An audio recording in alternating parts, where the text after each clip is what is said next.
You good to go, Chris? There we are. There we are. A little bit of a delay. Apologize for that. Everybody was super excited about doing PechaKucha Night Volume 33 from Portland during quarantine. This is a heck of an experience. I'm really happy we're doing this. Tonight's show is going to be really interesting just from the standpoint that not only is it that it's in quarantine, but we're partnering with someone that we did a show with years ago, and that's Enneagram Portland. The idea behind tonight's show, the original one we did was Volume 11, and it was talking about the 9 different types of the Enneagram, and everybody spoke about their worldview depending on their personality. Well, tonight we're going to talk with 9 different, or hear from, I should say, 9 different presenters who are all going to talk about how they use their powers for good within their personality within the Enneagram. It's really going to be a great show. I'm really excited about it. And the whole team is excited about it, which brings up the next point, which is I need to thank my team, and that is Catherine Peck, who's on here tonight as well, Jamie Mustard, who you'll hear from, he is emceeing, and Stephanie Ward. So thank you for all of those people. They can all, if everybody give them a hand. I know it's kind of weird if you're in your home and you're clapping. Please do it. They deserve it. They worked hard. And we're going to get going pretty soon. And I always like to take this part whenever I kick off one of these in an actual live show in a actual studio, or I'm sorry, an actual concert hall, I should say, and talk about what PechaKucha is. But tonight's really interesting as well, just from the standpoint of we're lucky to have Mark DYTHAM, who is the founder of PechaKucha, our co-founder, I perhaps should say, and he's actually going to give us a PechaKucha on PechaKucha. He's not going to talk about what it is, but he's going to talk about why it's what it's actually turning into, which has been really an interesting thing to follow during quarantine and everything else that's going on in the world. So with that, I'd like to get things going by handing it over to Mark DYTHAM to give the first PechaKucha. So with that, everybody, Mark DYTHAM. Thanks, Chris, and hello, Portland. Tokyo calling, as we say. Congratulations on your 33rd event, and I think you took over the reins on Volume 11. So congratulations to your team, and thank you so much for all your PechaKucha passion. We devised this format to stop architects like me talking too much. So why don't I kick off in a very meta way and make a PechaKucha on PechaKucha and what we're up to. So I just want to say hi to Brian. Brian is on the call. He's producing it all tonight from PechaKucha headquarters in Tokyo. So a big shout out to him and thank you. We'll chat to him a little bit later, I'm sure. So yeah, why don't you go ahead and start my slides? So yeah, my name is Mark DYTHAM and I'm over here in Tokyo. I have a day job. I'm an architect. And along with Astrid Klein and Yukinari Hisayama, we run Klein DYTHAM Architecture. And we also set up PechaKucha Night in Tokyo. That was about in 2003. By the way, this is our latest project. It's in Ginza. It's the world headquarters showroom for Nissan. So yeah, in the dawn of digital photography and Keynote on the Mac in 2003, and in our art space, we started this show and share format. We were running these in our office every Monday morning for architects to show what they do, or what would show ourselves what we're doing on site around on our factory visits, site visits.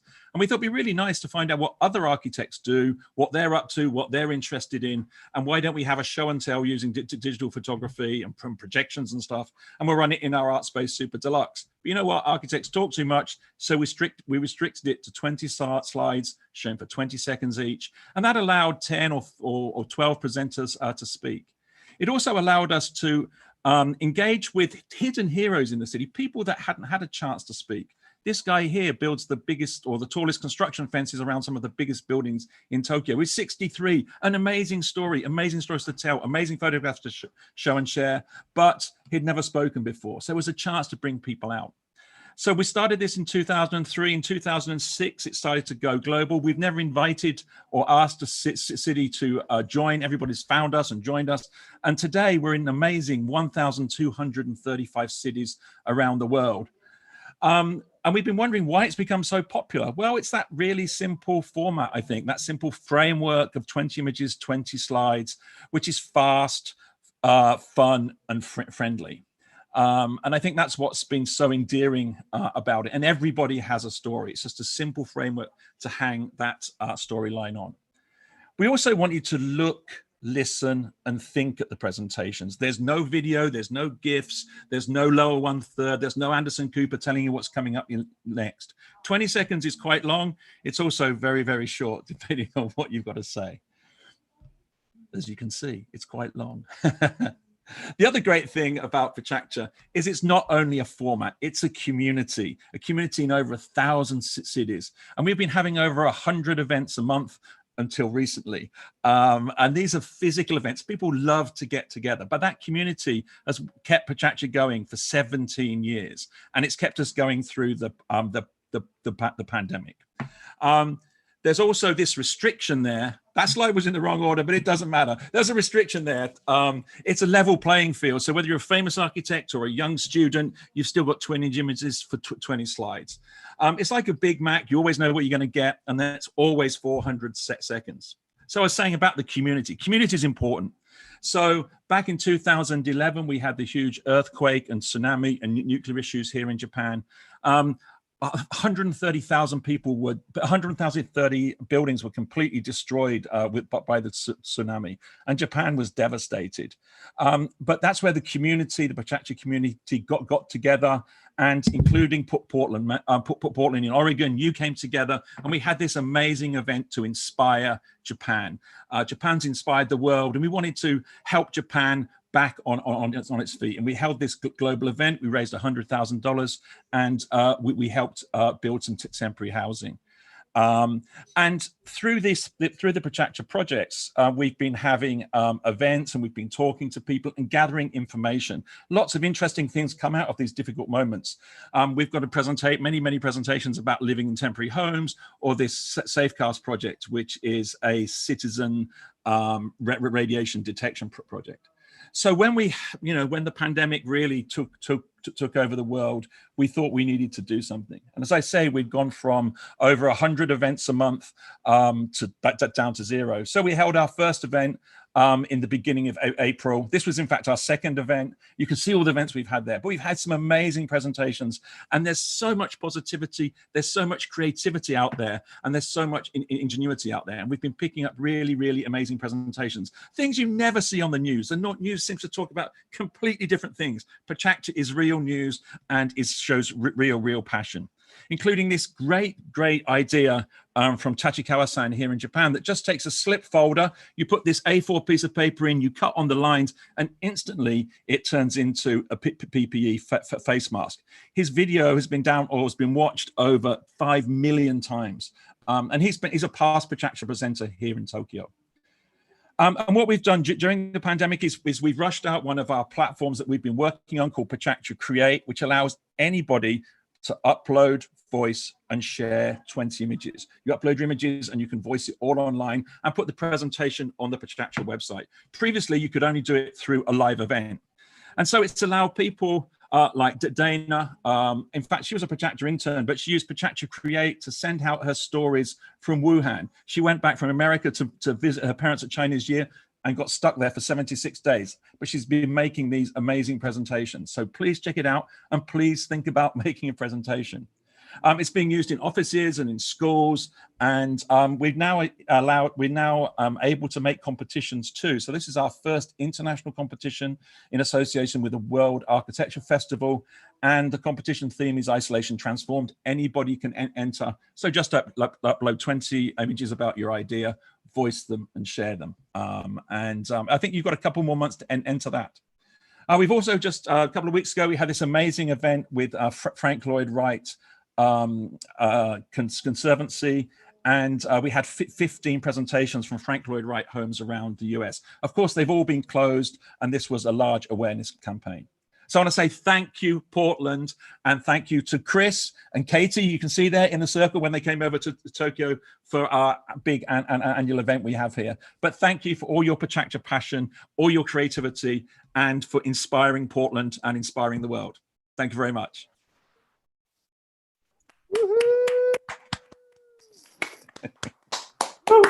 Oh, I'm glad I've got that out of the way. Nice. Okay. So even I don't get the slides in the right order sometimes. All good. Fantastic. Thank you all very much. And I'm really interested to hear all the rest of the presentations this evening on this intriguing theme. Well, not theme, but on this intriguing, what would you call it? The test that you meant to take here. Explain a little bit about, well, you can explain all about that. Okay, Dale, you want to talk a little about the Enneagram real fast, and then we can do a bonsai? I'll do a very quick mention. Oh. How's that? Can you hear me now? There we go. The Enneagram's been around in a variety of shapes and sizes. That's a class in and of itself. But it's important that folks know that this is a way of understanding, that seems to be 9 ways that people attend to specific kinds of content. You can call them personality styles, but another way to look at it is that we have preferred areas of attention. We have preferred ethics, that we make choices, one ethic over another, one value over another.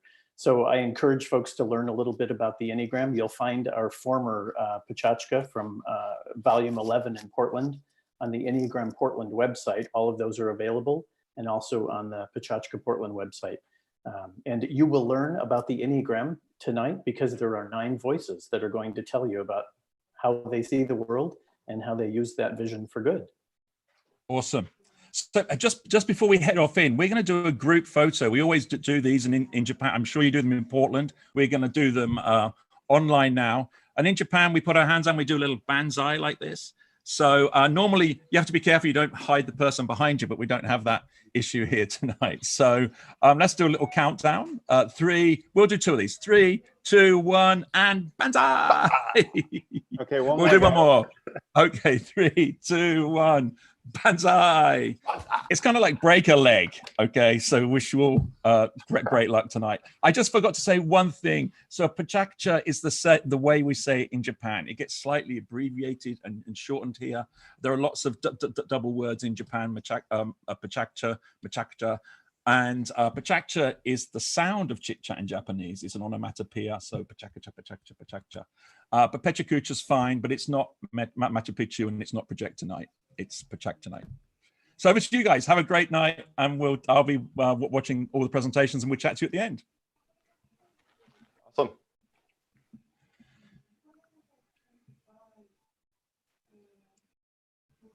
All right. Hey, so Chris, I can take it from here. You go for it. Okay. Well, first of all, thank everybody who's attending. Thank you all for coming. I want to, before I start, I want to just give a special thank you to Dale RHODES for curating tonight's speakers, Chris Wojda,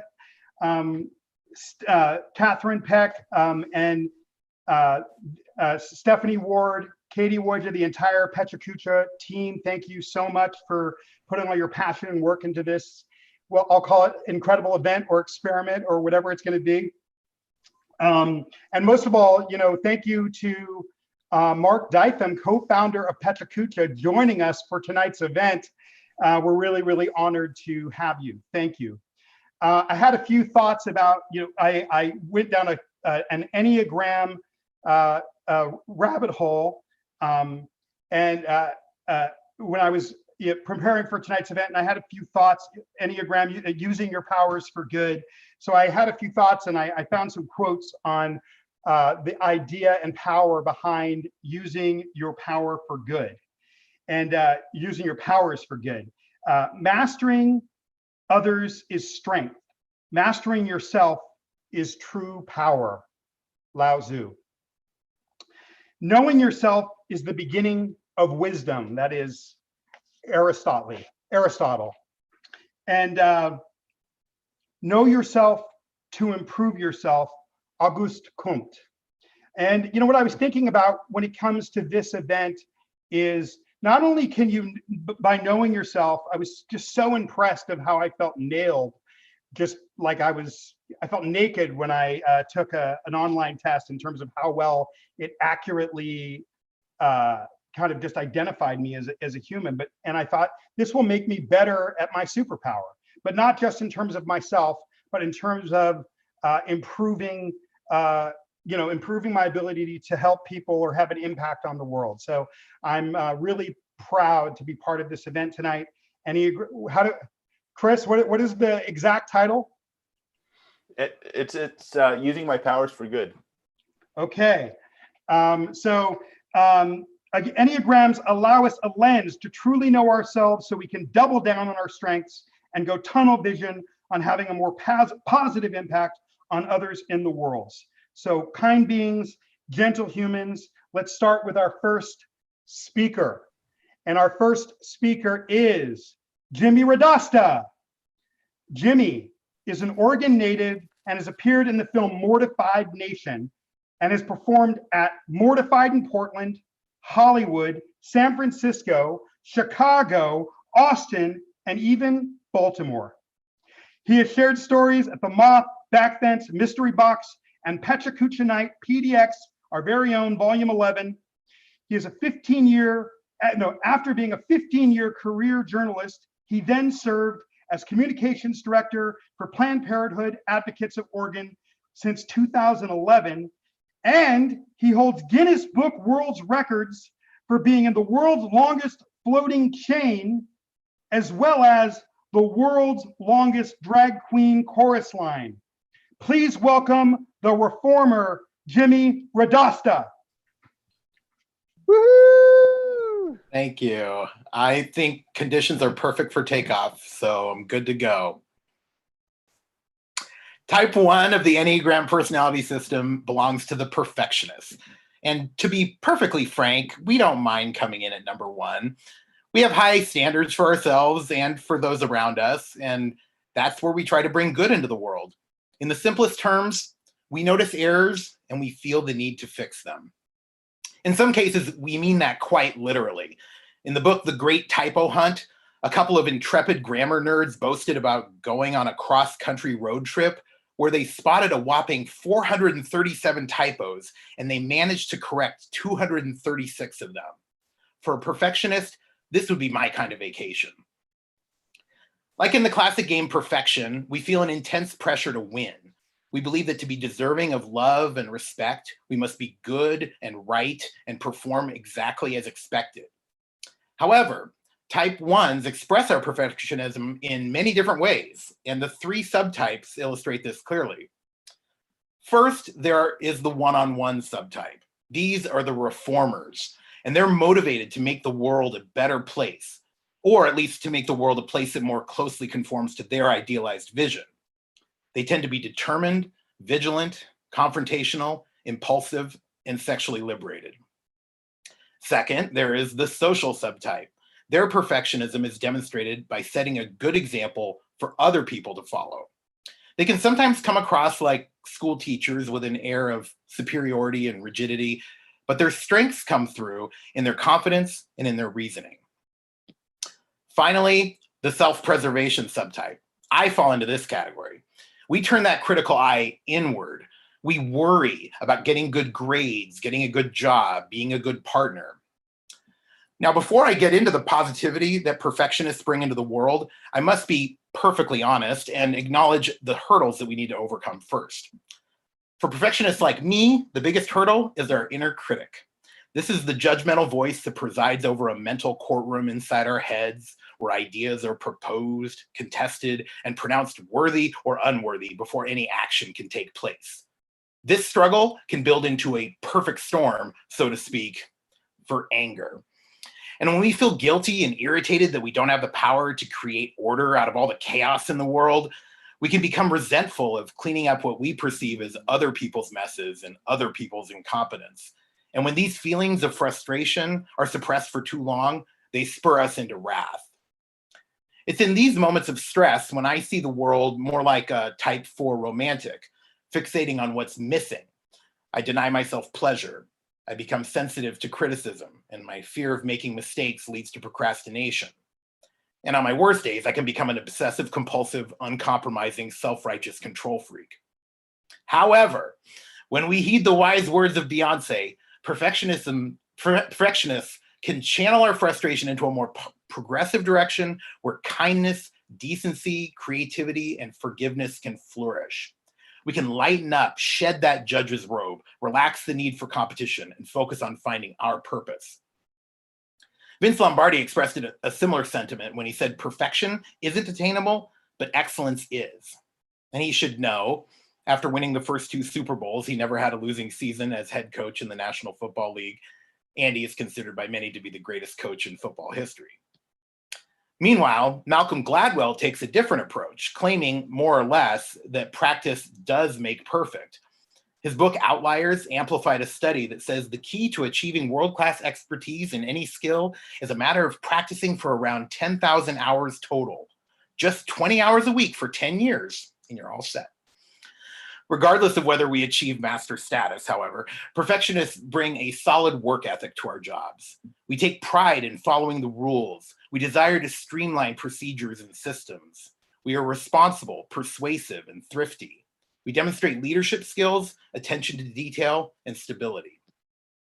In relationships, we strive to be the perfect match by bringing reliability, honesty, and authenticity to the table. We hold our partners to high standards, but we have to remember that not everyone's standards are the same. Grace Jones had the right idea when she sang, "I'm not perfect, but I'm perfect for you." Now, in our social lives, perfectionists know how to have a good time. When I'm feeling secure, I resemble a type 7 epicure, and I allow myself to indulge in life's pleasures. I can curate the perfect mixtape, cook the perfect meal, arrange the perfect vacation, and plan a perfect day that would even impress Lou Reed. We also have a keen eye for aesthetics and design and are always on the lookout for picture perfect moments like this one. When I'm outdoors, it gives me the space to experience the transcendence of objects in their natural environment, free from societal expectations of beauty. We perfectionists are also big on self-improvement, which makes sense because self-correction is kind of our thing. We monitor our own actions and our own thoughts. Think right, do right, be right. We are conscientious and we see ethical, moral living as a mark of good character. And this is a great Fiona Apple song, by the way. Now, the real self-improvement comes when we pursue our passions, regardless of whether we're good at it. That study I mentioned about Malcolm Gladwell's 10,000 hour rule, well, it was recently revealed to have been largely misinterpreted. While nobody denies that hard work is necessary to achieve great results, there's no guaranteed path to becoming a master. And that brings me back to those rampant typos I mentioned earlier. I've bypassed this particular sign in Portland for maybe 10 years now. And while it used to annoy the heck out of me, now it's become a daily reminder that I can bring the most good into the world when I'm not sweating the small stuff, but instead accepting things as they are. Enneagram expert Helen Palmer says that serenity is achieved by letting the judging mind recede and allowing both the positive and the negative feelings to move through the body without inhibition from the thinking self. So when I show myself compassion and tolerance, I can pass that on to others in pursuit of a more perfect world. Thank you. Yay. Great. Yay! An incredible E-clap. Yeah, An incredible E-clap for Jimmy RADOSTA. To quote Beyonce, Vince Lombardo, Malcolm Gladwell, Dali, Fiona Apple, and Lao Tzu, all in the same presentation, which is incredible. Thank you for staying away from the dark side, Jimmy, and for using your powers for good. All right. All right. Now on to our next presenter, Dr. Sarah Maines. Hailed as a natural, most charming performer, Sarah Maines' favorite roles, I believe she's a soprano, include Margaret. Margaret in The Light of the Piazza, Claudia in 9, and Moira. I went on pronunciation. I went on YouTube to learn how to pronounce it, and I still can't pronounce it. So she'll correct me in a second. Writers and Moira in Riders to the Sea, Claudia in 9. Dr. Maines is a member of the Portland Opera Chorus voice faculty at the University of Portland, and she owns and operates the Maines Studio. She is a practicing voice specialist, administering voice habilitation to singers referred by laryngologists, like people that teach you how to use your larynx, and speech and language pathologists. A published researcher, she holds a BA in music from Berea College and an MM, as well as DMA degrees from Shenandoah Conservatory, where she also served as faculty among other prestigious institutions. Please welcome the connector, Dr. Sarah Maines. Thank you. Oh my gosh. Thank you for wading your way through that introduction. Good heavens. And you nailed it. It's totally Moira. Okay. So good work. Okay. I think that I am set to go. The 2 is called the helper giver. We are generous and demonstrative, but we can also be people-pleasing and possessive. The helper giver is a heart type, which means that our unique strengths and liabilities involve our feelings. We are often cheerful, optimistic, warm, friendly, diplomatic, driven, and competent. When I first learned about the Enneagram and found that I'm a 2, everything made sense. I had just finished 7 years of graduate work in voice pedagogy, where I trained to help others through teaching, singing, and rehabilitating injured voices. Despite my hyper-focus on learning to train singers in graduate school, I didn't always feel like I belonged in the voice teacher world. In certain circles, it can seem like you're only considered successful as a voice teacher if your students are winning the Met auditions or being cast in Broadway productions. Polishing singers who are healthy and already fantastic at what they do is awesome, but I've never felt pulled in that direction. Instead, I light up when I get to solve vocal problems and help singers of any ability, vocal style, or age meet their personal goals. Beyond my work with healthy singers, I'm a singing voice specialist, which means that I receive referrals from ear, nose, and throat doctors, or laryngologists, and speech-language pathologists for singers who are having vocal health problems. You can basically think of me like a physical therapist for the voice. Singing voice specialist work completely makes me come alive, which makes so much sense, as natural strengths of the 2 include the genuine ability to listen, empathize, and meet people's needs, the ability to use positive diplomatic communication, and willingness to go to great lengths to care for loved ones. At our best, 2s become deeply unselfish, humble, and altruistic, giving unconditional love to self and others. We feel that it's a privilege to be in the lives of others. I'd like to tell you a story about a student that we'll call Z, who provides a good example of why I feel privileged to share in a small part of my singers' lives. Z is a transgender man in his 20s who came to me not long after his transition. He felt completely self-conscious and incapable of controlling his new voice, which dropped permanently with the use of testosterone. In his first lesson, it was difficult for him to make any sound at all, and for both physical and emotional reasons. We worked together to create a safe space, equipped him with evidence-based exercises, and gently moved forward as he gained confidence and skill. After 12 lessons, he understood his voice and successfully performed 3 songs. In an email, he told me, "You made me feel as comfortable as possible doing something vulnerable that I've struggled to share with people for a long time.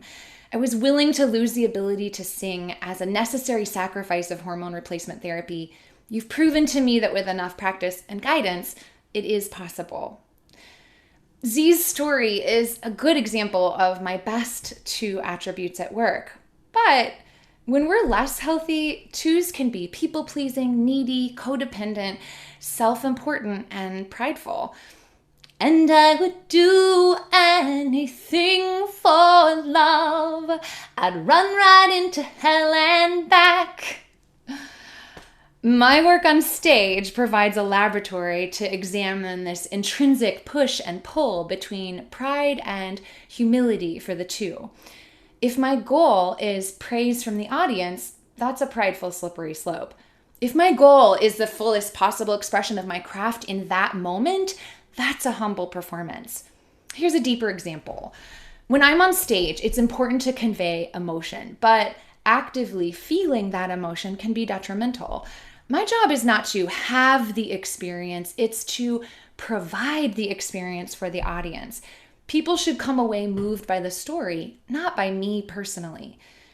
I'm particularly drawn toward performances that promote social justice. I've sung about women's rights, immigration, mental health, police brutality. Last year, I sang new compositions set to Anita Hill and Dr. Christine Blasey Ford's direct testimonies. If I allow myself to feel the rage or grief that those texts evoke, I won't be able to perform, and I'll let my colleagues down. Second, if I appear distraught, the audience becomes concerned for my personal well-being, and they can no longer immerse themselves in their own emotional experience. The more emotionally difficult the material, the more I've learned that I have to become a technical machine. This allows the audience and I to have an interdependent rather than codependent relationship, and therefore, I'm extending the unconditional love of a healthy helper-giver. Not all of my performing is heavy. Now, more than ever, I think we understand the catharsis of art and storytelling that allows us to laugh. Sometimes, I'm helping the audience escape and soften their hearts through the lens of a lighter story.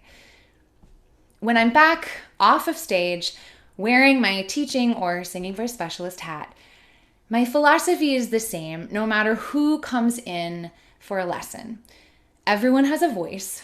It's my privilege to help them learn to use it, and the world is better when they share it.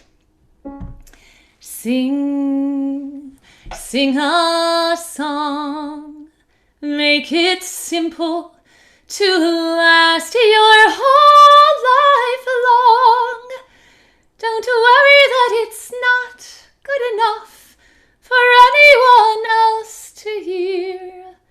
Sing, sing a song. La la la la la la la la la la la la la la la la la la. Thank you.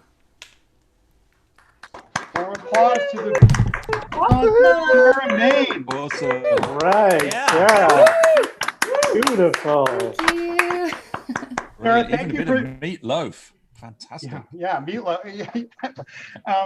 Sarah, thank you for the beautiful human work that you do. You are a vulnerable and fascinating human. Thank you. Once again, Sarah Maines. Okay, I'm clapping. All right. Our next presenter is Dr. NICKI POZOS, another doctor. NICKI, thank you. NICKI brings a diverse background with a PhD in civil engineering, past work as a life coach, and current work at the intersection of social equity and public infrastructure. She aspires to be the world's first engineering psychologist. Did you hear that? The world's first engineering psychologist, bringing engineering thinking to understanding what makes people tick. Please welcome our next presenter, Dr. NICKI POZOS. I think I'm ready to go. Nikki, sorry, just Oh, one not. moment. We just have a little hiccup. We're gonna get there. Don't worry. We're gonna try that once more. Since I started There introducing we myself go. as engineering psychologist, someone told me that at the military academy, a couple people double major in engineering and psychology every year, that I'm actually not the first. But Okay, Nikki, you're ready. We're ready when you are. good. All right. Oh, to be a 3. They call us the performer, the achiever. My husband calls us the gas pedals of life, always raring to go, go, go, always striving, wanting to do more, be more of who you want us to be, because we want to be what you respect, what you admire, what you value, even though we often don't know that's what we're doing. And by be, of course, I mean do. Whether it's rising to the top of the corporate ladder or running the biggest and best lunch for houseless people, it's not so different. Doing things is like a high, of course, only if we're doing them well and people are watching the doing. If a tree falls in a forest and no one is around to hear it, does it make a sound? Well, the answer is no, not one that matters. We can be like a machine, and sometimes I feel that way when I'm on a roll. It's like I'm consuming my to-do list and automatically calculating my next steps, finding the best strategies to make the most of my doing. Optimization is key. The point isn't just to do, you need to make it matter or it doesn't count. We're willing to be out front, because if you want to win and be the best, that's where you've got to be. The truth is we often feel exposed out there, but we've learned to mostly ignore that feeling. We need to push the envelope. How can we better advance the cause? Are there new ways of thinking? Is someone else doing it better somewhere? Are we going to fall behind? So how does our type help us do good? Well, how could it not? Whatever we do well, or we stop and go do something else that we can do well. We want to be the hero, but we don't want you to know how much we need it. We want it to look effortless, but we are really trying so hard. I've seen that a lot of 3s feel compelled to do good. I think it's because we feel dirty, corrupt inside. Not so much a fear that we're dark, more the sense that we lack the substance to be good, like we're pathologically empty. And with all that doing and achieving, we still feel like we aren't enough. We think if we do enough good, maybe it will compensate. Maybe we'll be enough and maybe we'll matter. So go ahead and put us out front. We'll inspire the crowd, open their hearts and their wallets, make them feel like the impossible is possible, like they're part of something bigger than themselves. We may make the cause sound a little better than it is, but in that moment, we'll believe it and you will too. And after the keynote is over, we understand making a difference isn't just about heartfelt feelings. It's about organization and planning. It's about getting things done. Even better if we could do it all ourselves, because we know we're going to do it best. Other people, they just move so slowly. They can't do what we can do. Nonprofits are often short on money people, drawing volunteers who find goodness to be in opposition of money and business. Well, we're here for you. We can bring it in, write that grant, ask that donor for those funds, and we can spend it wisely on the cause. We're all about maximizing impact. We're built for that. We want to be shiny and larger than life. We want to be that premium quality signature iStock photo. Sometimes I do really feel larger than life, bigger than myself. And when I do, I think it's a relief. Indeed, my 2019 New Year's resolution was to stop exceeding expectations. Whose expectations? Well, I guess that would be the question. For some 3s, there comes a time when we decide to walk into that empty room that we know is where our heart is supposed to be. That empty room that we've been trying to fill with all that doing. We've been very good at avoiding it. After all, there's so little time and so much to do. We recognize that we're surrounded by people, but have chosen to be alone.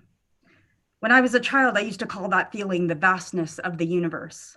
It was the terror of feeling inconsequential in the world, not big enough to be the doer of all things, to hold up the whole world on my own.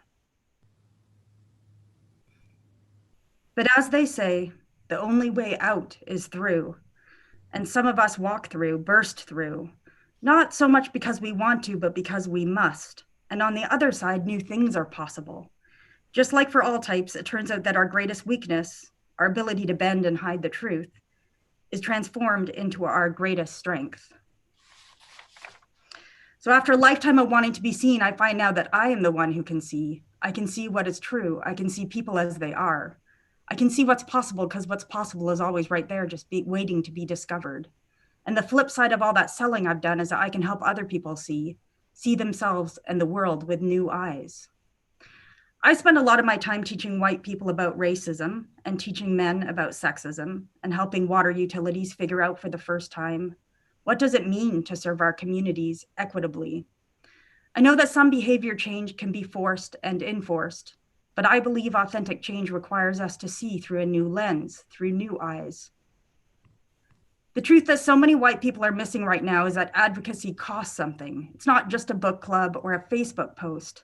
It's putting your professional reputation, your resources, your privilege on the line. And we need more white people to step up to pay their share, or we aren't going to see the change that we seek. I'm still a 3. I still want to be efficient to have the most impact. When you're advocating for change, there's a line you walk. That line where people are uncomfortable, but they haven't yet shut down. I'm always trying to figure out how to be more effective at walking that line, how to create the most impact with what I have to bring to the table. You know, we 3s, we want to light up the world. We know how to inspire, how to spread ideas. We've worked hard to know the right people. But now, instead of racing to win the game, we can be here and do the important work that needs to be done. Our need to make a difference burns within us, and we can share that fire. And it turns out that I was right. We are just one tiny spark in a vast universe, but we aren't alone. We're part of a grand symphony. And it's good to be small, to be part of something bigger and grander than what a single person can be. And at the end of all that is love, always love. We are a heart type after all, because it turns out that truth without love can impact, but it cannot transform. And what we have always wanted, what we've always promised is transformation. And that once empty room is now so full of love, and we are the ones who have been transformed. Thank you. Woohoo! Bravo! Beautiful, Nikki. Give him a fire. Oh, Fantastic. oh, Dr. Nikki POZOS, everybody. That was amazing, Nikki. Thank you. so beautiful. Yeah, thank you for your Fantastic. humility, humanity, raw and honest vulnerability, and your giving. That was beautiful. All right, our next presenter is Dale RHODES. Dale RHODES, MS, MA, is a professional mentor at Enneagram Portland. He draws on formal certifications in the Enneagram MBTI spiritual direction, Wilderness Awareness School, the Celtic Harp, world spiritual traditions, feminist theory, and a deep love of the sciences, arts, and humanities. Please welcome Dale RHODES. Thank you. Thank you. I'm supposed to make sure you can hear me, yes? Okay, I think I'm ready. Twin rocks at the Oregon coast are not identical island twins, beautiful, and not the same as one another. As an Enneagram 4 romantic, my attention goes to what is different, not the same. I notice what is beautiful about the unique and the special, oftentimes because there's something missing. I notice what has been a part of your experience that is no longer. Sometimes it's loss, or it could be what you are striving to regain or to find. I likely notice if you are missing. If a 4 says they've missed you, see something different about you, that's love. This slide looks funny at first, but our world will tell you throughout life, you are nothing, you are no thing special. The message is common and it cuts to the hurts that I care about the most. Even though there may be others around you, they may not see your pain. We 4s look for it and we want it to be attended to. Most of my life, I have worked with people who experience being hurt and forgotten, people with mental illnesses, homelessness, HIV, people coming out, youth of color, even our forgotten elders. Here is how I want you to feel. Breathe and stretch your legs out. Be seen. Know that you were born from this world. Know that while you are here, it's really, really good and beautiful that you're here. Like Mr. Rogers said, it's you that I like. My 4 lens goes so strongly to those that have been abandoned and hurt and forgotten. I want the island of misfit toys. This is Otis, adopted from an Oregon coast shelter. We named him after the Otis Cafe. My grandmother, Otis Pearl. It's also short for Odysseus. A formerly broken pelvis requires that his rear left leg always be outstretched. His quirk, his difference, the uniqueness, and yes, specifically his painful history, warms me up. I don't just have an Otis, I have a cat, forgotten and now found. This is how I want him to feel. This is how I want us all to feel. Here, found, held, and accompanied. Amazingly talented artist Jordan Castile uses her grand powers to portray our forgotten beautiful men, boys, and communities. I've used my own 4 powers to assure that special folks are listened to and remembered. For the last 20 years as a mentor, spiritual director, teacher of the Enneagram, I've been one-on-one with people exploring sides of themselves that they can't make sense of. I make room for the fullness. I find a beauty in people who think that they are demons, when really they just have a quirk, a habit of attention, a natural power that is sometimes used in an untimely way. This is a devil, but he's serving up a smile, a wheelbarrow, and a story. I think the Enneagram can help us understand intentions. Not always serious, we fours celebrate uniqueness of all kinds. I create lots of programs for the ugly duckling in us all. Be you a social swan, a preserving kitty, or a bonding bunny, I'm wild to help people enjoy our animal natures and instincts as we ride this out together.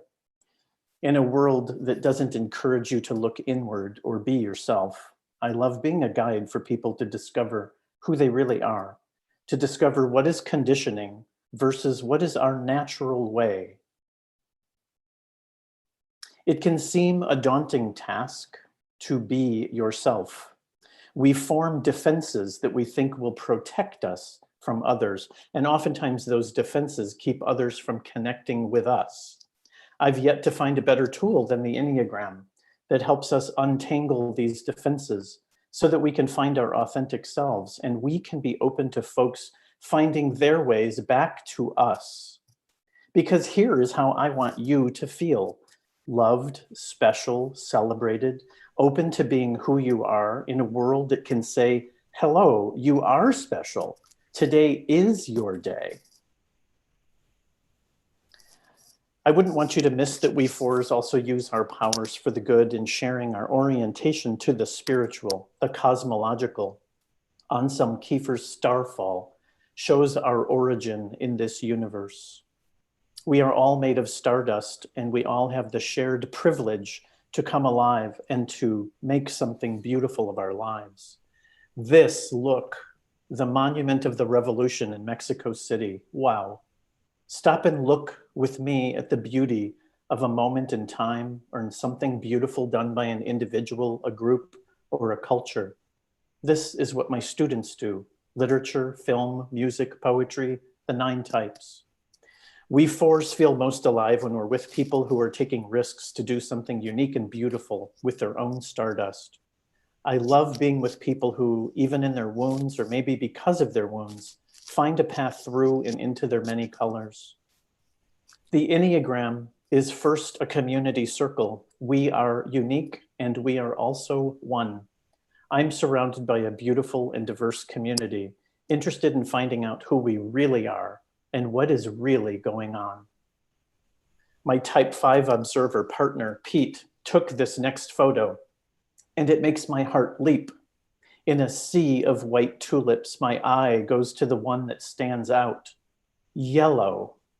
The one that might get picked or picked on. The one that shows us that something good was missing. Some call 4s the artist.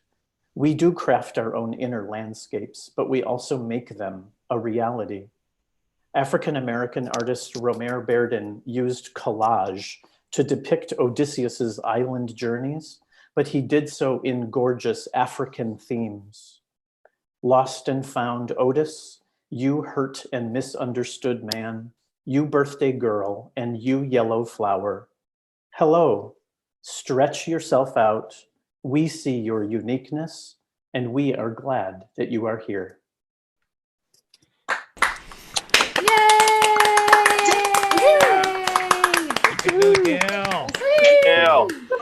I wonder if most Enneagram organizers are romantics. Dale, thank you for that. That was a very romantic, haunting, hopeful, moving presentation. Thank you. It was really beautiful. Thank you so much.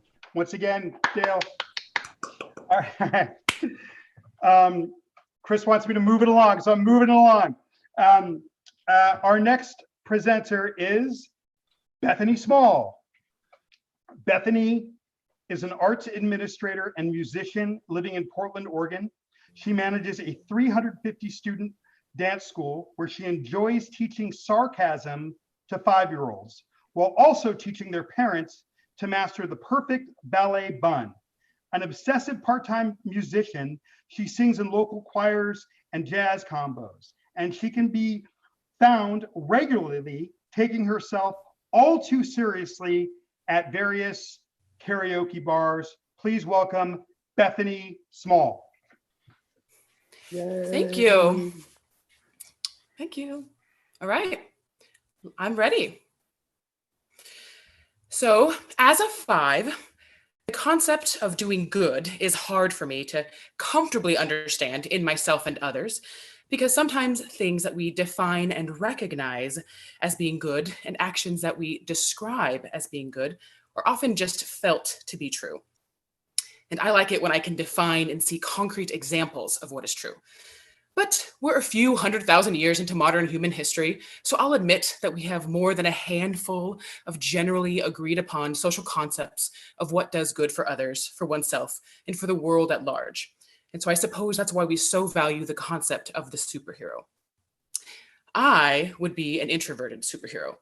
For me, someone who would much rather watch and laugh at the world than participate in it, I actually do the most good when I am empowered and prepared to spring into action without fear and to confidently take charge, solving problems and save the day. But in most of my life, I'm relatively reserved and enjoy hiding in plain sight. I like to sit in the back of classrooms or in the corner at parties. I don't enjoy asking questions in large groups, and I prefer to watch rather than overly participate in whatever activities others are engaging themselves in. I'm never more comfortable and happy is when I'm alone in public, able to be quiet and to think, all while I'm taking in the busy world around me. And it's in this watching, casually looking around at people and soaking in their conversations and activities, where I begin to build my superhero toolkit. I liken my superhero toolkit to Mary Poppins' carpet bag, magically filled with whatever she'll need at any given moment. It's black hole-like in size, so it's always being added to, but will probably never be truly filled. And the more items I add to it, the more likely I am to have the tools and understanding when needed. It works like this. When you spend so much of your time watching and thinking rather than moving and acting, by the time "Where's Waldo?" is asked, I've not already found Waldo, but I've also noticed that too many people are sunburned. I've spotted and aided the lost child, and I've Googled what to do when jumping fish break holes into the sail of a boat. And after a handful of decades of not only living my own life, I've amassed a mind palace of witnessed real-life experiences, often learning from others' mistakes or missteps, or from quickly using Wikipedia to research a topic from a conversation I've eavesdropped in. And on a personal level, my information intake makes me a good friend and listener because I inherently want to know more about my family, friends, and colleagues. I ask questions, I follow up on details, and I'm generally interested in what makes people happy, what makes them tick, what brings them joy, and how they work through pain and emotional confusion. I especially see the positive results of this in my work with children in the arts. It's common knowledge that children are curious and ask interesting and often funny questions about life, but I also know that they love to be asked questions. Children respect and trust you when you show them how much you value their ideas, their observations, and their interests. And I also work with adults, and I find that, like with children, adult artists like to feel seen and heard. They come together and can make beautiful collective music when relationships have been nurtured, and in being an attentive listener to the needs and emotions of the individual musicians, I'm better able to facilitate the group's success. But in order to achieve complete success, I also need to know and understand what audiences want and need. I spend just as much time watching my kids and adults perform as I do watching and figuring out audiences, taking note of what moves them, what causes them to nod off, and what inspires them to sneak out their phone to record something. And this makes me an odd sort of performer. I'm not generally artistically motivated to express my own emotions or to expose my soul. But I am very keen on mastering the formula for how an audience will emotionally or intellectually react to my music. I genuinely want them to have a good time. It's all a puzzle. In each performance, I'm noting what is effective in creating the ideal audience experience, fine-tuning my technique and repertoire to not necessarily make me feel successful or great, but rather to believe I've correctly assembled the pieces for the audience satisfaction puzzle. And I can sometimes, or often, come across to others as being without feelings or emotions because of my overly logical way of analyzing social situations and social reactions. But when we're talking about the quest for good, there are plenty of examples of logical superheroes who get the job done and often landing the best jokes. Now, successful superheroes have confidence, and I find my confidence in being prepared to know enough information about whatever topic or issue I'm likely to encounter. This doesn't necessarily mean that I'm an expert in everything or even anything, but it hopefully means that I'm adequately informed about all the things. And so as a child with access to a dusty collection of Encyclopedia Britannica, I'm now an adult with 24-hour access to Wikipedia. So it's easy for me to be somewhat knowledgeable about most everything. And what superhero wouldn't want to not only have a good understanding of modern Middle Eastern politics, but also the Real Housewives of Beverly Hills? So the confidence I get from feeling informationally prepared, it's like I'm always comfortably sitting in the emergency exit row of life's airplane. My superhero toolkit is full and allows me to fearlessly jump into action, no longer having to think about anything anymore. I have the energy to solve problems and, when needed, usher everybody to safety. And I tend to surround myself with friends and family who are superheroes in their own field, who can fill in whatever holes I have in my knowledge or skills. I turn to them for inspiration and ideas, and I feel more well-rounded myself, knowing that I can call on their expertise and help when I need it. So I don't always know what I'll need from day to day to make sure I'm ready to help people, to be a better friend, sister, or aunt, or to be successful at my job. But if I keep watching and taking note of how the world works and moves, I'll have more superhero masks to choose from when I need to spring into action next time. Thank you. Bethany Small, everyone! Good. Way to go, Bethany. Yay, Bethany Small! Yes. Bethany Small, you are good. You feel and care. I love it. You are the introverted superhero. I can actually use you on speed dial to help me decipher my life. So I'll be getting your text. I'll be getting your number after this thing. So I gotta have you on my but I could use you. You would be my personal hero. Thank you, Bethany Small. Our next presenter is Bonnie Schaffner. Woo! Yeah, woo! Bonnie is a birds and bees enthusiast. As a volunteer engagement specialist, she connects volunteers with nature and each other, and guide dogs for the blind and metro regional nature areas and parks. She is a charter member of the Oregon Bee Project and team leader for the Oregon Bee Atlas Portland survey team. The Oregon Bee Atlas Portland survey team, that's a mouthful, as part of a statewide initiative to save our native bees. Bonnie's conservation work includes helping endangered species like the scarlet and big green macaws, native wildcats, long-tailed monkeys, and sloths in Costa Rica, as well as chimpanzees and drill monkeys in Nigeria. Locally, she's all about saving the pygmy rabbit. I didn't even know there was a pygmy rabbit. Please welcome Bonnie Schaffner. All right, I'm ready to go. Never believe that a few caring people can't change the world, for indeed that's all who ever have, by Margaret Mead. This is one of my favorite quotes and a guiding principle in my life.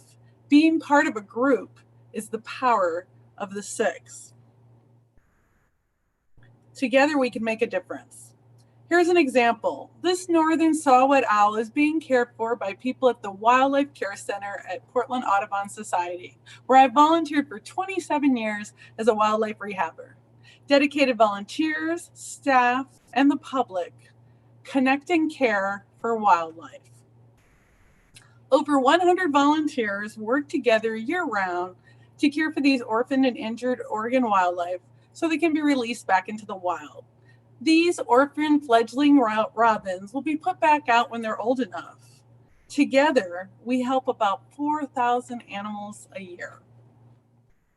While in Pandrillis in Nigeria, I saw the difference that Nigerians and international volunteers like myself made in preventing the extinction of the drill.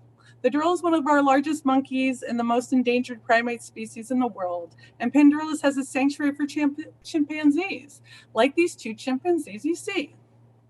These fledgling scarlet macaws were born to fly free. Thanks to the group efforts of Amigos de la Aves, who breeds and for release these endangered scarlet macaws in Costa Rica, this dream is a reality. I saw how the Costa Rican biologists and vets are saving these amazing birds. This is a two-toed sloth baby, Waldo, and he was an orphan when he was blown off his mother in a windstorm in Costa Rica. He was found on the ground and brought to the Osa Wildlife Sanctuary. And now he has a second chance as an education sloth. At Sanctuary Silvestre, they promote conservation, community involvement, and ecotourism to help wildlife. So these few caring people are changing the world in that corner of Costa Rica, and this orphan baby spider monkey will now have a future out in the forest. As a volunteer team leader in Portland, I boldly go and find bees that no Oregonian has seen before with the caring community of the Oregon Bee Atlas. We are creating a publicly accessible inventory of the amazing state of Oregon's native bees and the plants they pollinate. Teams of folks all across the state are working together to survey and inspire people about our native bee populations, an estimated 500 species of bees. And together, like this bumblebee hive, we're building a better future. I feel it's important to have a personal connection to nature. I find time in nature full of wonder and beauty and a place of healing. Here I am connecting with the land among the yarrow and the lupin as I search through this field of flowers looking for bees. For several years, I've been connecting with people through bee education, sparking curiosity with fun games, and inviting families to create their own stories and have their own experience with these amazing insects, the bee, especially at our bee petting zoo. Here we have families who are becoming bees in this pollen race game during the pollination celebration. They're running to the flowers and trying to stick the pollen balls on their Velcro aprons like bees get pollen on their hairs. They're buzzing about with fun and they're connecting with each other. Nature is transformational. These children are exploring the forest and meeting a tree on their monthly field trip in a park by their school. I have been lucky enough to be able to engage children with nature for the last 20 years through nature exploration. These first graders are planting and maintaining native plants like this blooming Oregon grape as part of a pollinator hedgerow. They're creating their own relationship with nature through direct experience, creating their own stories, and making a connection to nature. I am proud to work for Guide Dogs for the Blind and volunteer engagement. We empower the lives by creating exceptional partnerships between people, dogs, and communities. Here are two beautiful guide dog puppies. It takes an average of 251 volunteers to help a single puppy become a guide dog. Guide Dogs for the Blind is a great example of harnessing the power of partnership. Here we have a guide dog, Keith. This team is best described by a graduate who said, "Thank you for giving me my freedom and the ability to go and make my own joy in the world." Like this beautiful tree, we're all connected, rooted together in community. Where are your roots? Who are you connected to? What community do you want to connect with? Who are you touching and sheltering with your outstretched branches? We are all in this together. This hummingbird and these honey bees are together, sharing the vital resource of water. All winged pollinators with common needs, but with beautiful differences. We can share resources and make it work for the whole community. My passion is connecting people through volunteering to the natural world with wildlife and dogs and bees. We create community by connecting with each other. Together we can.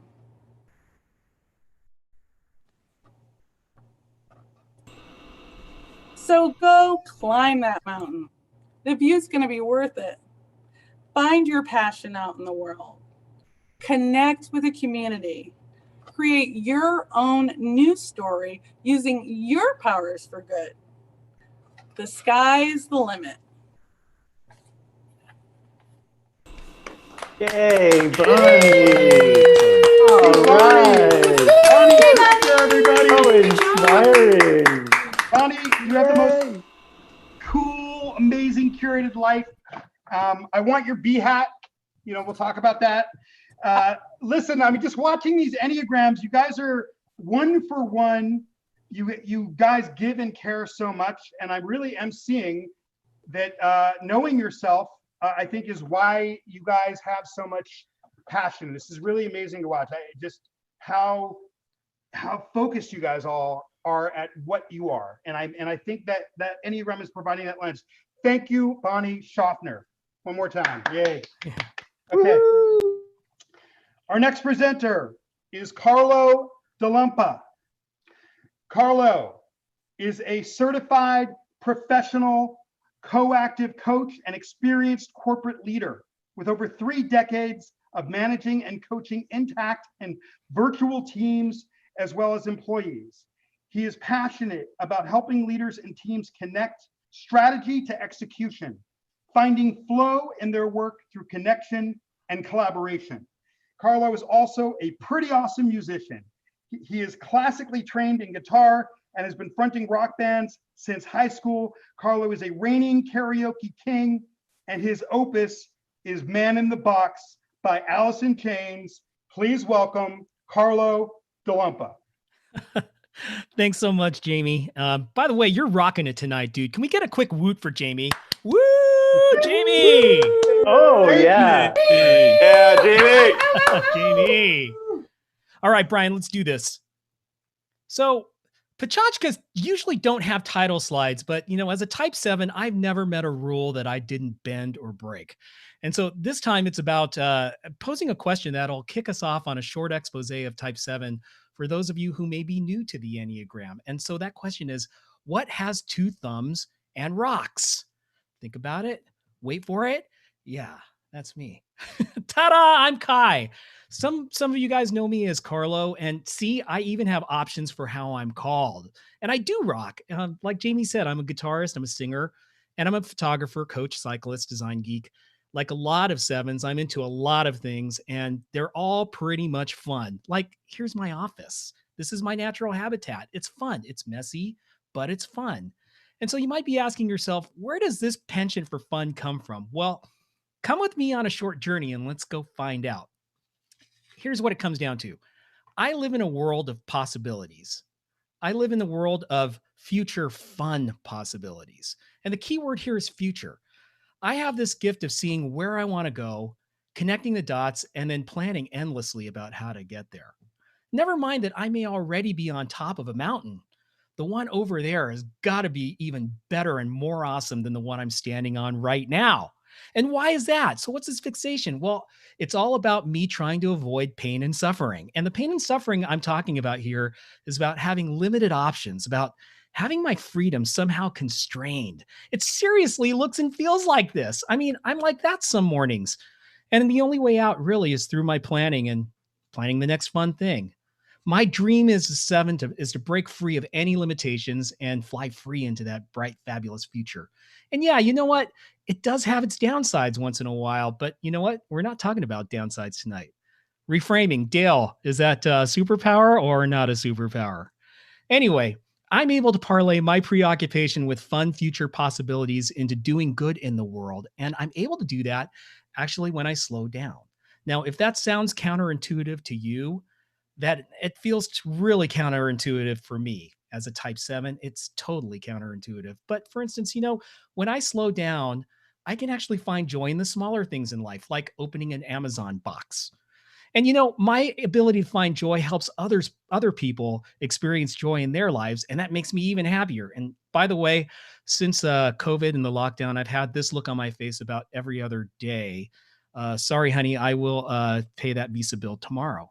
And in case you were wondering, this was what was in today's Amazon box. Tony's Chocolonely, the best chocolate ever. Nope, they did not pay me to say that. I just want you all to experience something so sumptuous, so sublime, that it may actually change your religious views. Okay, and now back to our regularly scheduled program. As a type 7, my mind is usually on overdrive. I bet you couldn't figure that one out on your own. But you know what? When I'm present and centered, I can generate ideas like no one's business. It's kind of like zipping down a river on a boat and then stopping. And then this whole wake of intuition washes over me and I have my head full of ideas. That comes in really handy in the coaching and mentoring I do in my full-time job at Nike. I coach leaders and teams to lead courageously and wholeheartedly and be better together. And it's really contributing, I feel like, to this huge cultural shift that we're experiencing at Nike today. I also do leadership development with my wife, Monique, in our coaching and consulting business called Hive. At Hive, our mission is to grow conscious leaders for the sake of our vision of a whole, healthy, and healed world. And think about that, whole, healthy, and healed. Given what's going on in the world today, don't you think we need more of that? I do. And that's what I want to bring into the world as doing good from this ideation standpoint. And of course, I would be remiss if I didn't introduce you to Monique. Monique is a type 9. You'll learn about that in a minute or so. And she's also an Enneagram teacher and one of the nicest people you'll ever meet. We have this new business service, Zen by Mo, where you pay $40 and you get to sit with her for 10 minutes and be in complete peace. Totally kidding. That's not a service. But we do leadership workshops together, like Dare to Lead by Brene Brown. That's us in front of the screen there. And I'll tell you, it's really an honor to witness the transformation and shifts that our clients experience. And it's really an honor to hold that space for that to happen when we're doing these workshops. Now, another gift that I like to bring to the world is seeing around corners. I've learned to project out my vision of the future and then live into it, enrolling others as I go. And to some, it may look like I can see around corners, especially when it works. And what this really means, though, is that I can, pretty much plan the shit out of anything. Contrary to popular belief, 7s are actually practical and industrious. And sometimes we get a bad rap for being out there and sort of having our head in the clouds. But I can turn all of this ideating, mindfulness, sort of sticky storms and roadmaps and planning into stuff like this. This is Game Changers. It's a workshop where you uncover your life purpose and then you test it out by jumping out of a tree. Okay, that may sound terrifying, but it's actually really, really fun.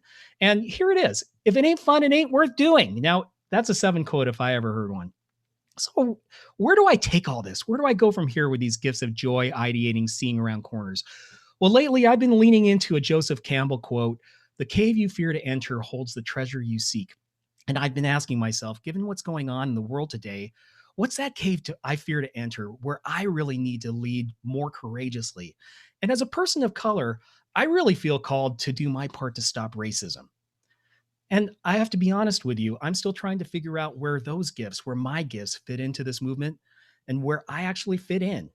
I've been largely on the sidelines most of my life, and I'm feeling called, and it's time for me to dig in. But here's the thing. It's not about rushing in and planning something and doing something. That'd be a typical 7 move. It's about getting still, listening, learning, being curious, connecting, then creating a world where people can see around their own corners, live into their own ideas, and experience true joy in their own lives. That's how to get a hold of me. Thank you so much for listening, and enjoy the rest of your evening.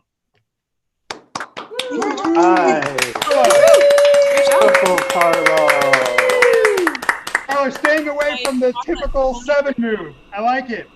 Carla, I want you to be my fun friend. I'm going to call Bethany for advice, you for fun. Seriously, man, thank you for your inspiration.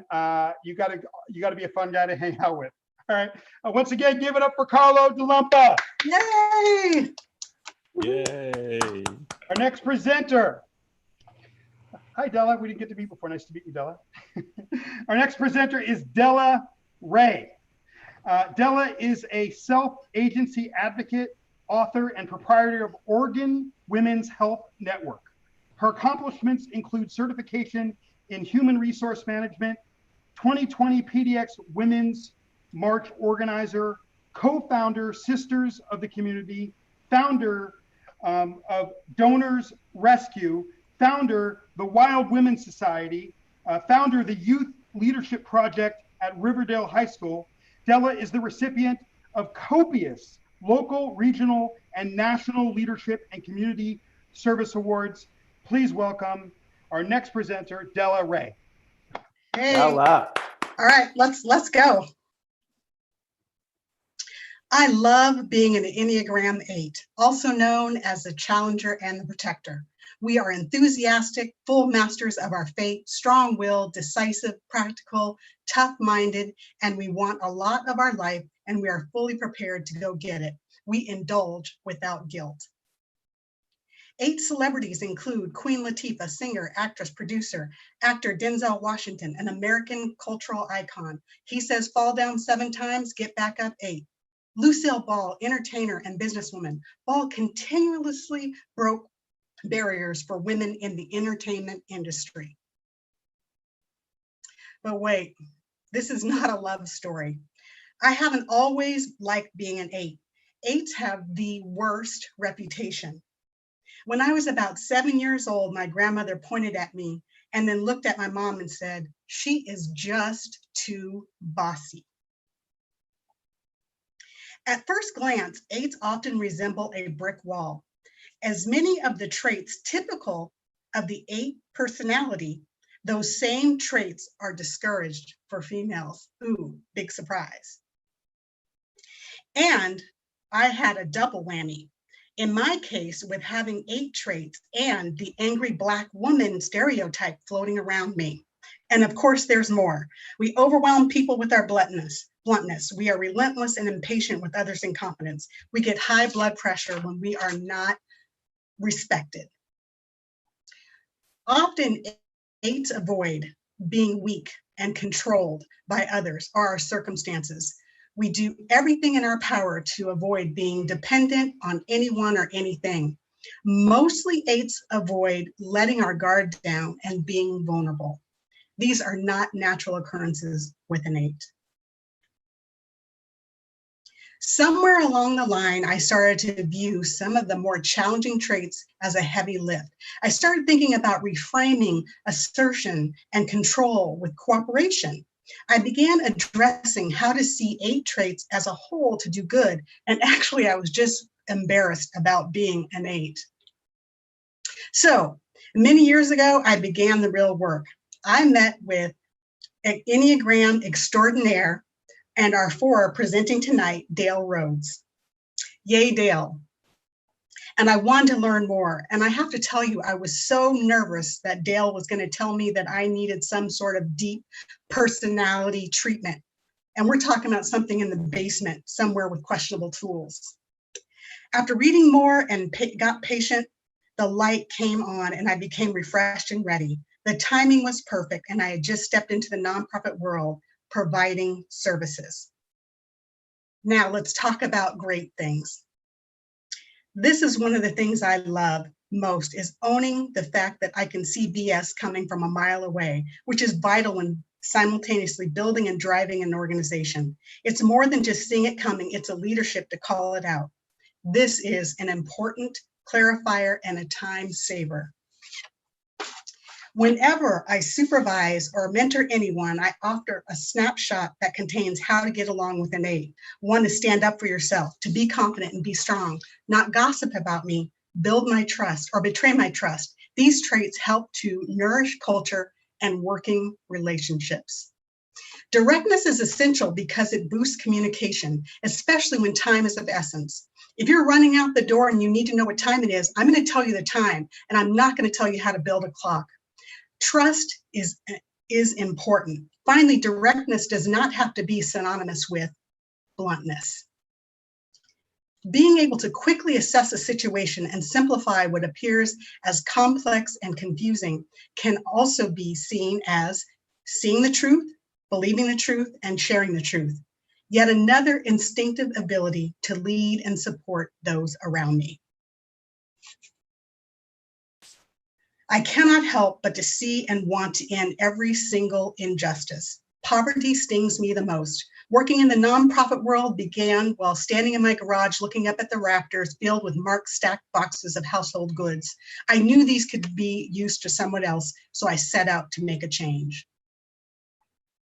This slide requires no explanation, yet it's prevalent in virtually every facet of life today. The greatest strength of an 8 is a sense of justice and the desire to protect the underrepresented and those who have been taken advantage of.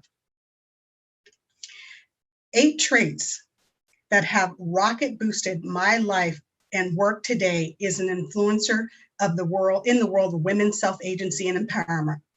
Audre Lorde says it best, and she says it in full. I am not free while any woman who is not free, even if her shackles are different than my own. And this saying from the former rapper Tupac is what I call adulting really well. Just because you lost me as a friend does not mean that you gained me as an enemy. I still want you to eat, just not with me. I was invited as a guest to a committee meeting for the 2020 Portland Women's March about 4 months prior to the actual event. Well, here I am as a 2020 March lead organizer. My 8 trait leader meter had almost exploded. Constant exploration and cultivation are big responsibility and, dare I say, requirement of a fully developed 8. When I posted this on social media about my participation in this event, Rhonda Maggie, a former boss, said, "You are the most highly developed, highest functioning type 8 that I've ever met. You have an extraordinary self-awareness and equanimity. I am proud of you." Well, maybe forming an 8 support group might be in my future. So what I say to you, here's to justice, equality, our common good, and leadership that works for all of us. And women are absolutely the way forward. Thank you. All right. Beautiful. Awesome. Fantastic. Thank you for your superpower. You are strong and fierce, and we need you. Thank you for protecting us. Delray, everybody. All right. Our last presenter of the evening is Ann Rutherford. An award-winning storyteller, Ann Rutherford delights audiences nationwide with funny performances that include tales of personal adventure and Pacific Northwest folklore, as well as prize-winning tall tales. Take note, she is also 5-time first place winner of the Northwest Folk Life Liars Contest. So don't believe everything she tells you, but you can believe her when she says this: "Without you, I'm talking to myself." Please welcome Ann Rutherford. Thanks so much, and I am ready to go. Connection. As an Enneagram 9, the mediator, I want to connect. I want to connect with you. I want you to connect with me. I want to connect you with other yous, me with other me's, me to us, us to me, all of us together. I just want all of us to be together and get along. I'd like to teach the world to sing in perfect harmony. Actually, I don't even care if you sing in tune at all. I just want you to sing. Like Pete Seeger said, the only mistake you make in singing is not singing loud enough or not singing at all. I want us to all be connected, whether you want to be or not. We 9s can be a little overzealous sometimes in trying to get the herd together. And we also, in our zeal to bring everybody together, we can forget ourselves. Like the story of the 5 fools. They went swimming and they left their caps on the beach. When they came out, one of them said, "Oh, let's make sure we're all safely out of the water. I will count." And he pointed to his companions. 1, 2, 3, 4. "Oh no, one of us is missing. Let's go rescue him." And they all rushed back in the water to find the missing person. And they came back and forth 4 more times doing it, each forgetting to count himself. Until finally one of them said, "Let us put our caps on so we'll find who's missing." They put their caps on. Hurrah! We are all here. We are safe. We're together. I grew up as an only child, and my mother loved me dearly. You can see that. You can see the way she's looking at me. She loved me dearly, but she was also afraid that I would be monstrously spoiled. So she instilled in me that I should never, ever, ever be the focus of attention. I think this is the last photograph ever taken of me where I am enjoying being the focus of attention. So I tried not to draw attention to myself as I plunged in to save the world, being a good 9. I worked as a community organizer, a mediator, a health department worker, chair of nonprofit boards, also being a wife, stepmother, a daughter. But where was Anne? And then I discovered storytelling. In the late 1990s, real storytelling, original storytelling, eyeball to eyeball, people telling stories, all different kinds, folk tales, personal stories, tall tales, at festivals, retreats, theaters, libraries, all kinds of places. It's just continued to grow as a movement. We want to hear each other's stories. And storytelling is an Enneagram 9's dream. When a listener understands a speaker's words, their brain forms the same pattern of activity. It's a mind meld. Now, if you're communicating facts, only 2 sections of the brain lights up. Now, that's pretty good. I'll take that.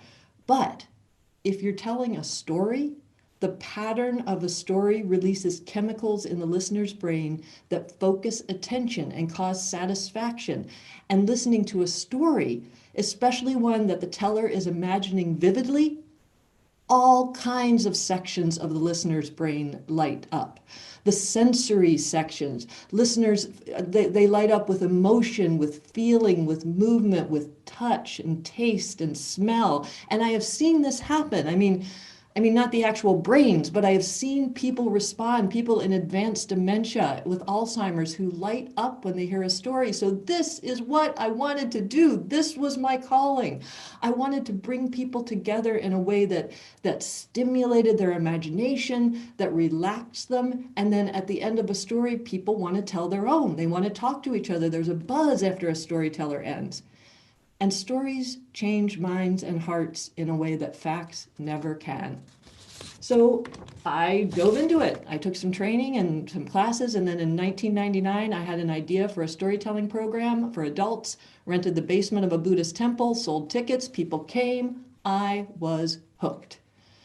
To make a living at it, I learned how to be a teaching artist in the schools, entertain at senior memory care centers, libraries, community events, pretty much anywhere anyone would hire me, even a salmon tent that collapsed on top of me. And I especially love being a good 9, leading workshops where people learn how to tell their own stories. And I have a surprising talent for stretching the truth. I think it's because I'm so earnest. I am 5-time first place winner of the Northwest Folklife Flyers contest. And you see, I still have to struggle to stay out of the spotlight here. The paparazzi are just brutal. But I love it. I love performing with my husband, Norm. He's a storyteller as well and an enthusiastic 7. And we perform and lead workshops together, including one where we illustrate Enneagram personalities through folktales and then help Enneagram participants tell their own stories, illuminating their types. It is just wonderful, wonderful work. And from the very beginning, with all the different things I've tried to keep in mind what Ruth Sawyer wrote in her book, The Way of the Storyteller. For as storytellers, we are concerned not alone with amusement or with education or with distraction, nor is it enough to give pleasure. We are concerned with letting a single stream of light pass through us as through one facet of a gem or prism, that there may be revealed some aspect of the spirit, some beauty and truth that lies hidden within the world and humankind. And when I'm my best self as a storyteller, that's what I do. The story links the audience with me, links the audience with one another, ideally opens our hearts to a broader compassion and experience. My motto is, without you, I'd be talking to myself. But with you, telling my own and listening to your stories, we discover what we have in common as well as what makes us unique. We hear voices that need to be heard, and there are voices right now to need to be heard so much, so clearly.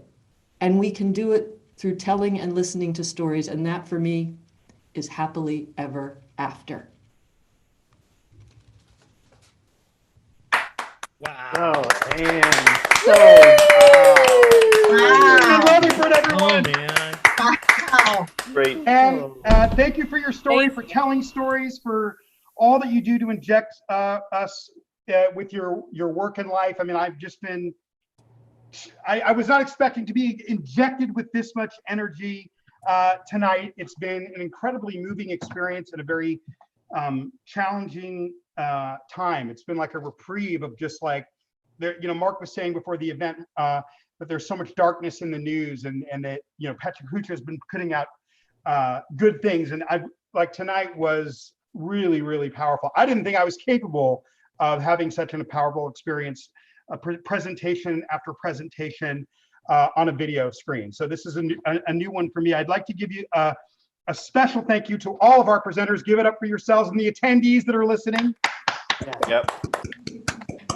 Special thank you to Brian Peterson in PechaKucha, Tokyo, who has been producing this event from behind the scenes. Thank you, Brian. Thanks, Brian. Brian. You did an amazing job, seriously. You don't see him, but he's been making everything say go. He's like behind, he's the person whispering in Anderson Brian, Cooper's can ear. you come from behind the curtain? Exactly. Thank you to Mark DYTHAM, co-founder of PechaKucha Global, for joining us tonight. Really, truly an honor. I want to thank all of our PechaKucha Portland sponsors, and most importantly, the passionate team that I get to work with. They're the best team I work with, and they work for free. Chris Royja, our fearless leader, Stephanie Ward, our amazing designer, Catherine Peck, our brilliant connector, Katie Royja for helping out on the side, and I am Jamie Mustard. Thank you again, Dale Rhodes, for Hey, let's do it for Jamie. What a great energy. Fantastic. Really, really amazing. Thank you, Jamie. You were just an awesome MC. Such great energy. And what world-class presenters, what a world-class city you've got. And they were world-class stories. So thank you so much. It's been great to tune in to Portland and see all that positivity that the world has. You know, it's really great to have real news, real stories. Thank you. Yeah, thank you, Mark. Yeah, at this time, if any of the attendees or any of the panelists, for that matter, have any questions, attendees, you can on the chat, you can ask some questions and we can answer them. If you have something that you want to say to someone specifically, you can do it by their name or by their number and then ask a quick question. We have a few minutes, so if anybody wants to speak up, please do. Questions?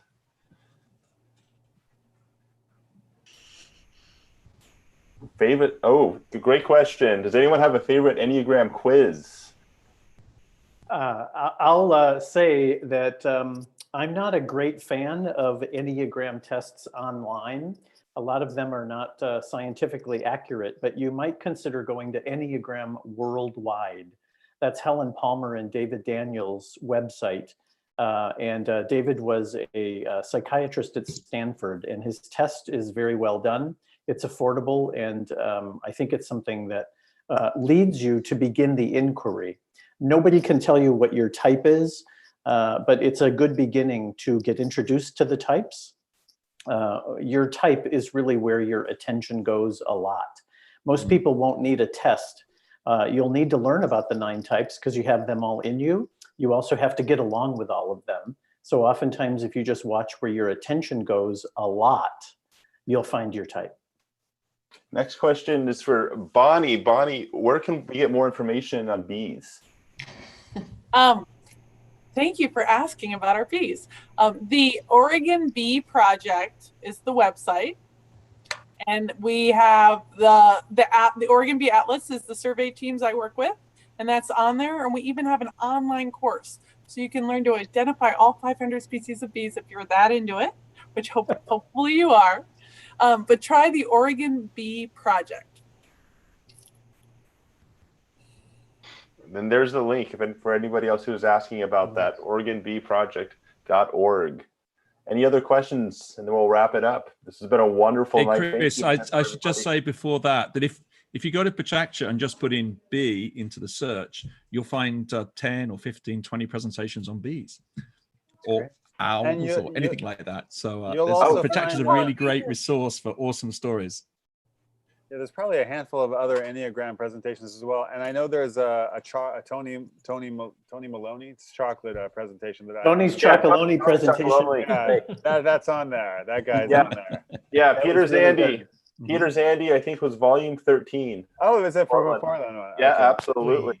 Okay. Yeah, awesome. Yeah, and be sure you look for the other 9 Enneagram Portland videos that the PechaKuchas were done for PechaKucha. You said, Chris, it was 11, right? Yes, volume 11. Volume 11. It's all on. It should be on the PechaKucha or PechaKucha website, but also it is actually on YouTube.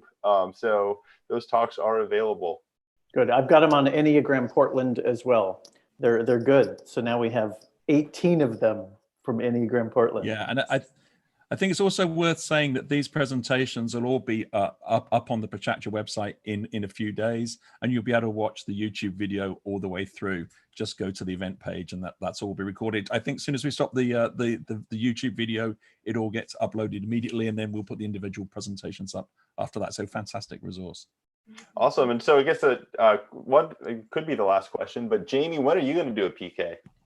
Yeah, Carl just asked that, and I was being polite. We asked that at the beginning, huh? I want to Before we do went another live. one soon. I was really inspired by this. I didn't know what to expect going into video. It was just like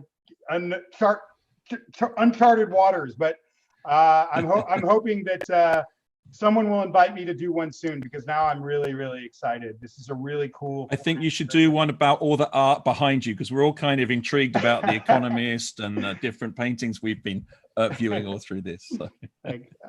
I will do one. I will do one, and art will be a part of it. Look forward to it. Yeah.